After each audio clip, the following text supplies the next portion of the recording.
লক্ষ্মীঝাঁপি ধারাবাহিকের আজকের পর্ব শুরুতেই দেখা যায় সরকার বাড়ির ড্রয়িং রুমে বাড়ির সবাই একত্রিত এবং অজন্তা পাড়া থেকে কয়েকজন মহিলাকে ডেকে এনে ঝাঁপিকে উপহাস করছে।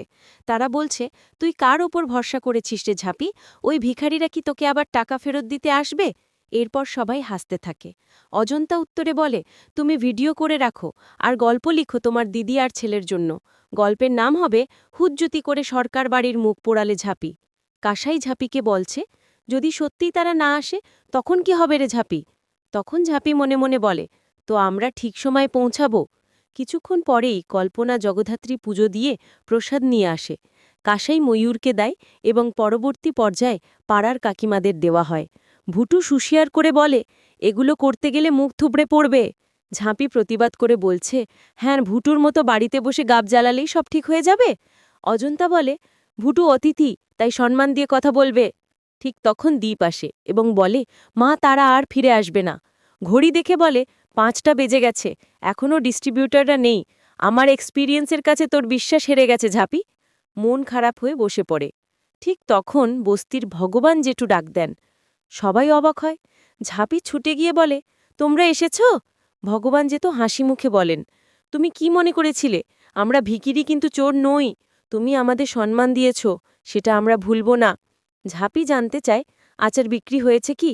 ভগবান জেঠু বলে, সব বিক্রি হয়ে গেছে। এরপর অজন্তা প্রশ্ন করে, সবাই বাড়ির ভিতরে কেন ভিখিরি করতে? তারা বলে, ভিক্ষা নিতে আসেনি, সম্মান দিয়ে কথা বলুন কাকিমা।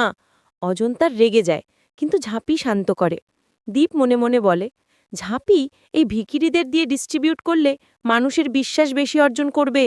ভগবান জেঠু আচার বিক্রি করে টাকা ঝাঁপিকে দেয়। ঝাঁপি বলে, কাকিমণিকে দাও। কল্পনা খুশিতে কান্না করে। সবাই টাকা পায়। শেষ পর্যায়ে সবাই সিদ্ধান্ত নেয়, আরবিকে না করলেও ব্যবসা করবে, সম্মান নিয়ে বাঁচবে। ময়ূরের কথায় ঝাঁপি আশ্বস্ত হয়। পরবর্তী দৃশ্যে দেখা যায় বস্তির লোকেরা এবং বষ্টমীরা চলে যায়। ঝাঁপি দীপকে বলে, এখন প্রমাণ পেয়েছ মানুষকে বিশ্বাস করতে হয়? আমার বিশ্বাস তোমার এক্সপিরিয়েন্সের কাছে হেরে গেছে। ব্যবসা মানুষের কাছে নয়, প্রতিটি মানুষের কাছে নিয়েছি। এরপর ঝাঁপি চলে যায়। ইনকা বলে, চলো মিটিং শুরু করি। দীপ বলে, ঝাঁপি এত অল্প সময় যেভাবে বিশ্বাস অর্জন করেছে, আমরা তার কাছে হেরে যাব না। ঝাঁপি খাতা কলম নিয়ে হিসেব করতে বসে চূর্ণি ধরে বলে, এমনভাবে মায়ের মুখে হাসি দেখিনি, তুই দেখিয়েছিস। কুন্তল বিভিন্ন দোকানে কল্পনার আচার ডিস্ট্রিবিউট করে। দোকানদার বলে, এই আচারের খুব চাহিদা, 20 বোতল দাও। কুন্তল মনে মনে বলে, সব দোকানওয়ালার কাছে কল্পনার আচারের সুনাম ঝরাচ্ছে। একটু ঘুরিয়ে দেখা যায় সরকার বাড়ির ড্রয়িং রুমে ঝাঁপি কল্পনাকে বলে, আরও বেশি আচার বানাবে। ঠিক তখন কুন্তল বলে, আমি আসি ডিস্ট্রিবিউট করতে, তোর আচারে সুনাম ছড়িয়েছে। ঝাঁপি বলে, এবার কোনো আচার দেব না, কারণ আগেরবার তারা আমাকে ডুবিয়েছিল, এখন প্রয়োজন নেই। কুন্তল বলে, আমি তো পাড়ার ছেলে। চূর্ণি বলে, পাড়ার ছেলে বলেই বিশ্বাস আছে, কিন্তু তুমি কি করেছ? কুন্তল বলে, তাদের বাড়িতে ইনকা আমাকে নিষেধ করেছিল। আগামী পর্বে দেখা যাবে দীপ, ইনকা, রনিত মিটিং করছিল। ঝাঁপি এসে বলে, ইনকাদি, আমি তোমার কোনো ধান দেইনি যে তুমি সবসময় আমার ব্যবসায় কাটিবাজি করছো। ইনকা জিজ্ঞেস করে, প্রমাণ দেখাও। কুন্তল বলে, আমাকে অল্প কমিশনে লোন দেওয়ার কথা বলে আচার ডিস্ট্রিবিউট করতে নিষেধ করেছিল।